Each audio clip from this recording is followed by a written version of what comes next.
10 years ago, in their world, gates to a realm filled with monsters opened, followed by the emergence of awakened individuals. These awakened people became hunters, tracking down monsters. But it didn't matter to our main character. One day, a large crystal was thrown at him, causing him to fall and bleed profusely. Jacob was just a typical loser, and in high school, his only ability as an awakened was regeneration. It was supposed to be a rank ability, but for him, it was just a painful process.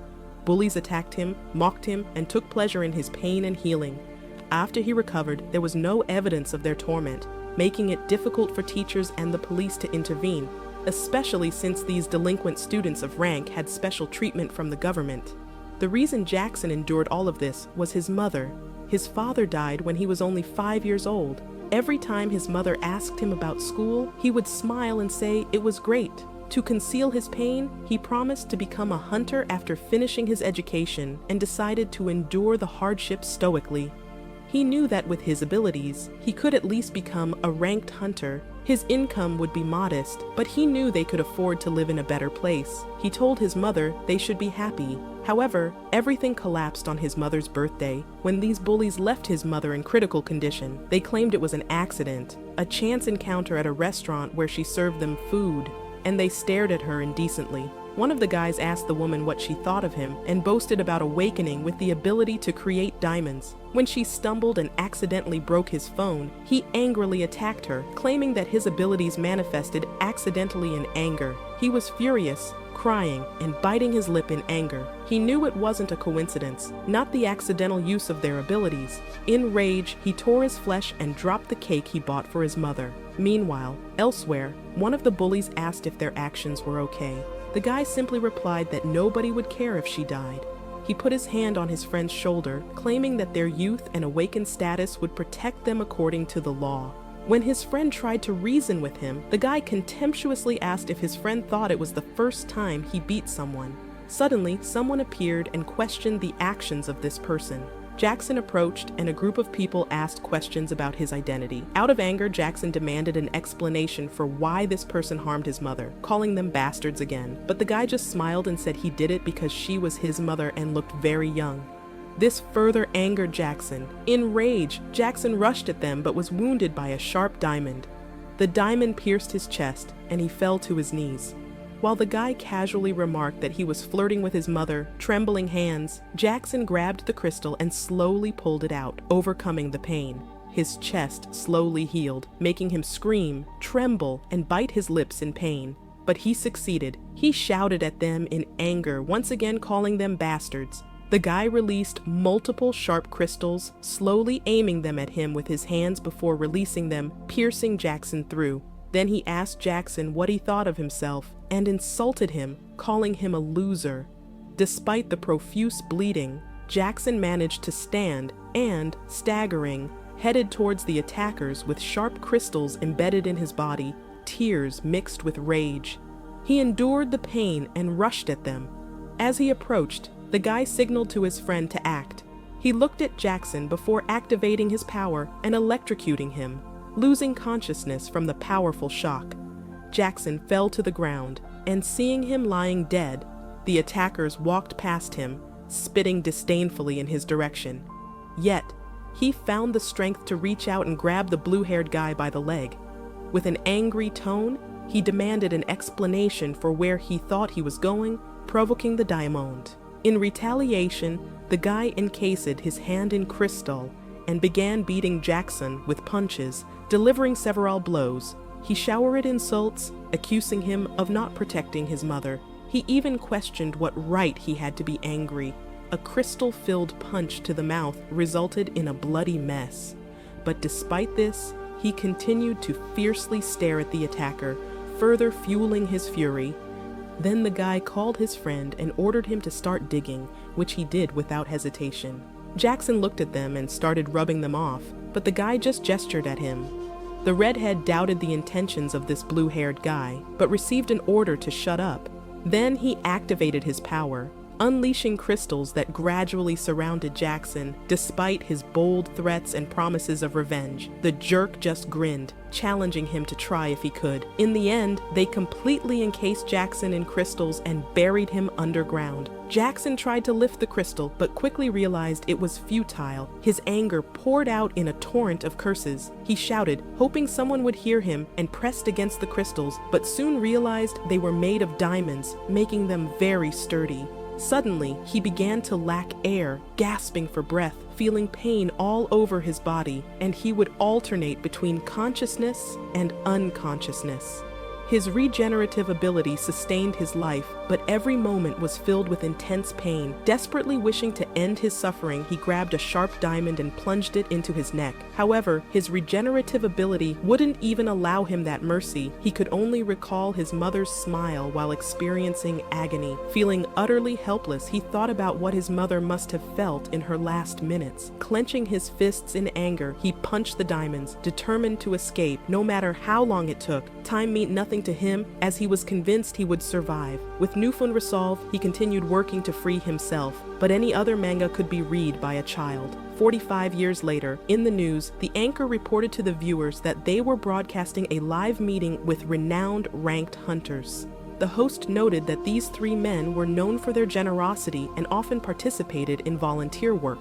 One of them responded that they always felt joy in helping others. This feeling continued to inspire them, leaving the audience in reverent awe. Then the host asked about the incident 5 years ago when they allegedly harmed a civilian due to an uncontrollable ability. The guys fell silent for a moment, then feigned tears, explaining that the victim was the mother of a close friend. It happened when he was a student and couldn't control his abilities.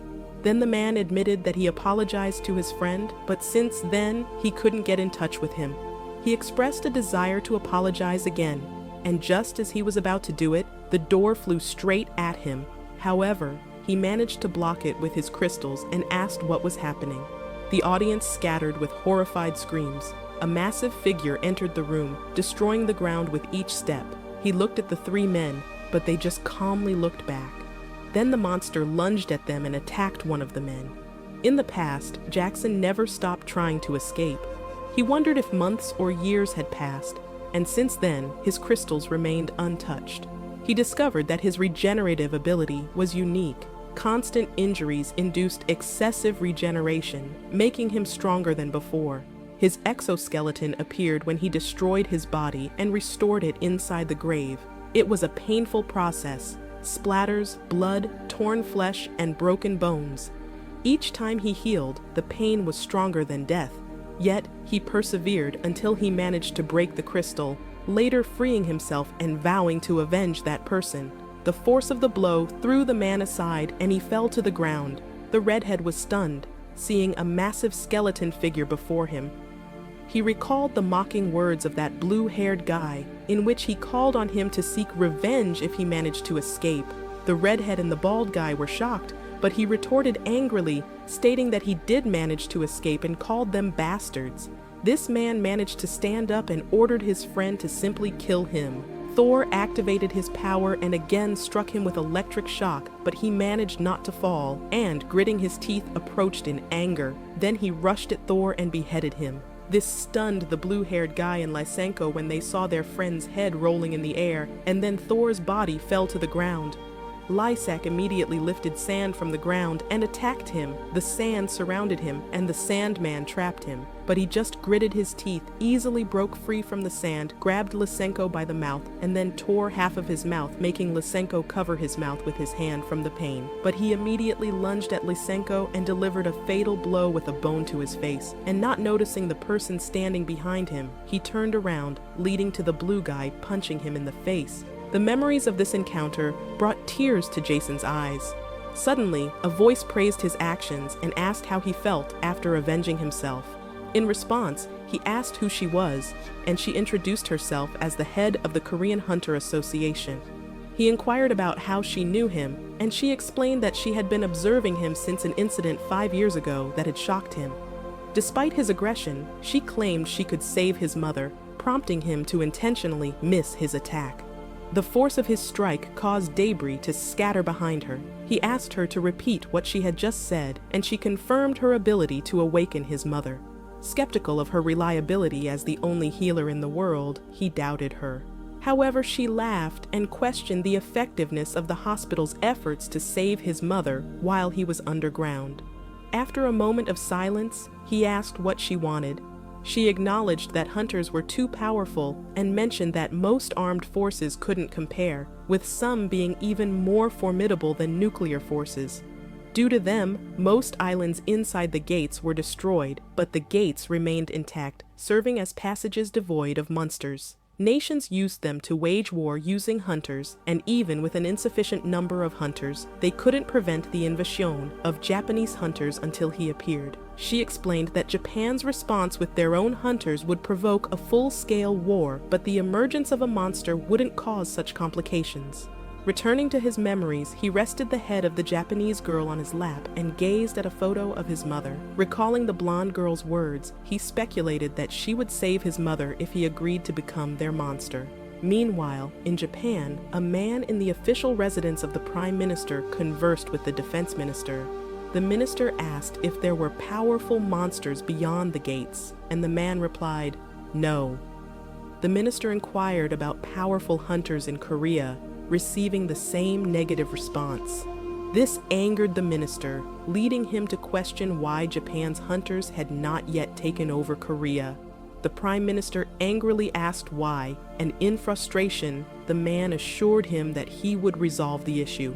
Asked about his plan, the man smiled. As Japan's top hunter, he assured that he would handle the matter himself.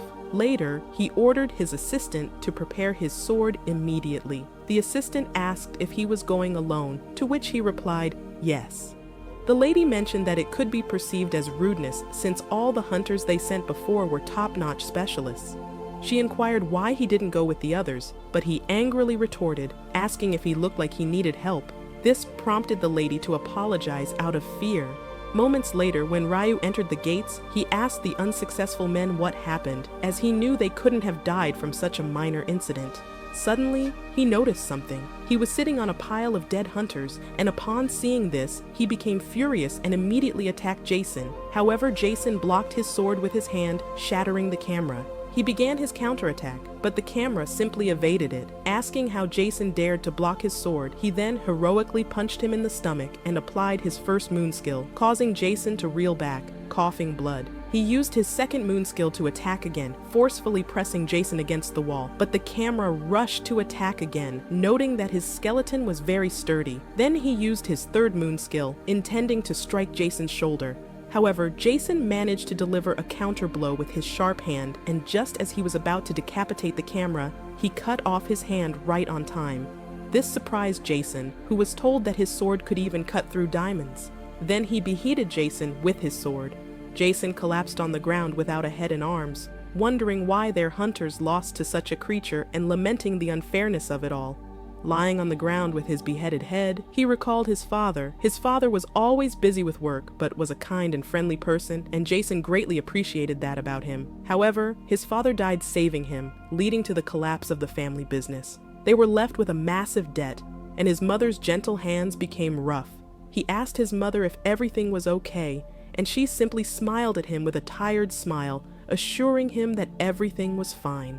Yet every night he lay sleepless, listening to his mother's cries. She cried for him, believing he was someone who shouldn't be alive. His mother looked at him with fear, and trembling, he told her that he felt missed when the cut on his wrist healed. He hugged his mother, promising her that he would become a hunter and make her happy. A gleam returned to his previously empty eyes. He remembered how Jan had told him about the imbalance in the world, and how many nations had already fallen at the hands of hunters.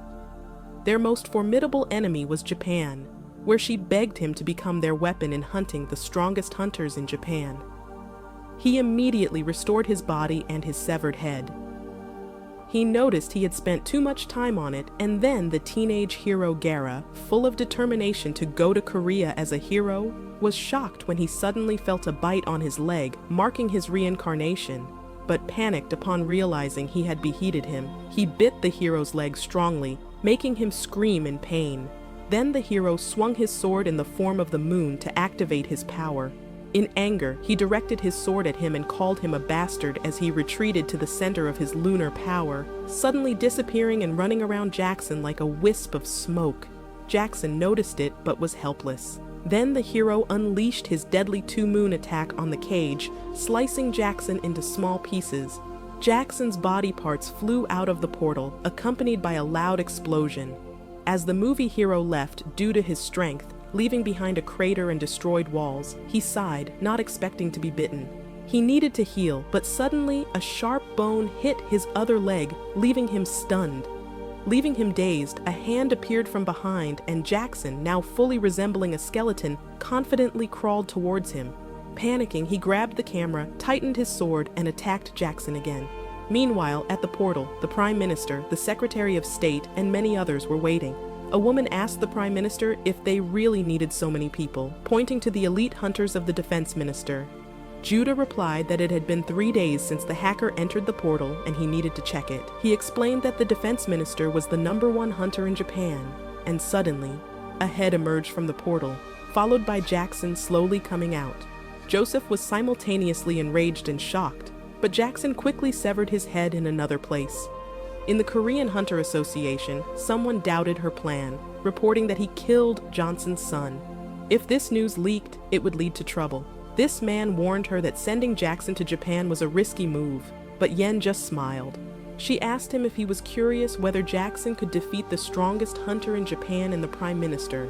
The backpacks of Joseph and the Japanese hunter of Zero, rank with a severed head, began to merge, and Joe activated his powers, hitting Justin in the stomach. This caused the place to crack and magma filled it while Judah looked at him with rage as he fell unconscious.